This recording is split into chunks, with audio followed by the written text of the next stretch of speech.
ইরানের প্রস্তাবিত 10 দফা শর্তে সম্মতি জানিয়ে যুদ্ধবিরতিতে রাজি হয়েছে যুক্তরাষ্ট্র। যে উপায়ই হোক, ওয়াশিংটন যুদ্ধবিরতির পথেই হাঁটতে চেয়েছিল। এই বিষয়ে বিশ্লেষকেরা বলছেন, ইরানের ওপর হামলার মূল লক্ষ্য ছিল শাসক পরিবর্তন। দেশটিকে পুরোপুরি ধ্বংস করার দীর্ঘমেয়াদী কোনো পরিকল্পনা মার্কিন প্রেসিডেন্ট ডোনাল্ড ট্রাম্পের হাতে ছিল না। এই যুদ্ধের নীল নকশা তৈরি করেছে ইসরায়েল, কিন্তু পাল্টা আঘাতে পুরো হিসাব বদলে দেয় তেহরান।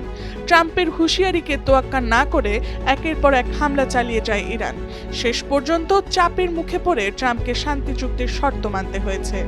যদিও ওয়াশিংটন ডিসি এই চুক্তিকে নিজেদের জয় হিসেবে তুলে ধরছে, বাস্তবে বিষয়টি এতটা সরল নয়। এই চুক্তির জন্য তাদের চড়া মূল্য চুকাতে হতে পারে। এমনকি ট্রাম্পের ক্ষমতা হস্তান্তরও এখন কেবল সময়ের অপেক্ষায়।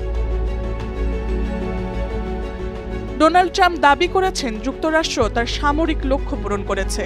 ইরানের সামরিক সক্ষমতা দুর্বল হয়েছে এবং শীর্ষ নেতৃত্বে আঘাত হানা গেছে। তবে বাস্তবে এখনো অনেক প্রশ্নের উত্তর মেলেনি। ইরানের সমৃদ্ধ ইউরেনিয়ামের অবস্থান অজানা, তা ধ্বংস করা যায়নি। একইভাবে তাদের ক্ষেপণাস্ত্র ভান্ডার এবং আঞ্চলিক মিত্রদের উপর প্রভাব, বিশেষ করে ইয়েমেনের সশস্ত্র গোষ্ঠীর সাথে সংযোগ এখনো অটুট রয়েছে।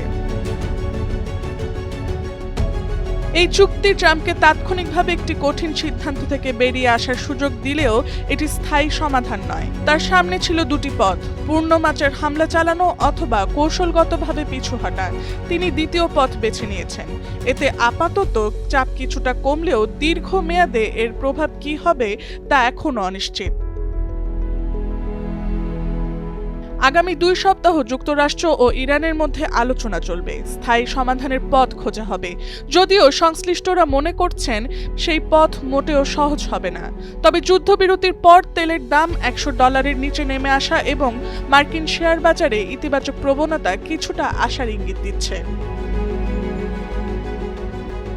ইরানের প্রস্তাবিত 10 দফার মধ্যে রয়েছে যুক্তরাষ্ট্রের সেনা প্রত্যাহার, নিষেধাজ্ঞা তুলে নেওয়া, যুদ্ধের ক্ষতিপূরণ এবং হরমুজ প্রণালীর নিয়ন্ত্রণ ইরানের হাতে রাখা। এসব শর্ত বাস্তবে কতটা কার্যকর করা সম্ভব, সেটি এখন সবচেয়ে বড় প্রশ্ন হয়ে দাঁড়িয়েছে।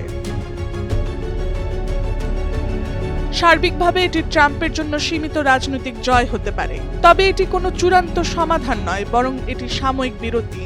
দীর্ঘমেয়াদে এই যুদ্ধ এবং এর কূটনৈতিক প্রভাব কী দাঁড়াবে তা এখনও পুরোপুরি স্পষ্ট নয়। অনেক বিশ্লেষকের মতে এই যুদ্ধবিরতির প্রকৃত মূল্য হয়তো সামনেই ট্রাম্পকে পরিশোধ করতে হতে পারে। Tasnuva Sanjida, Times today.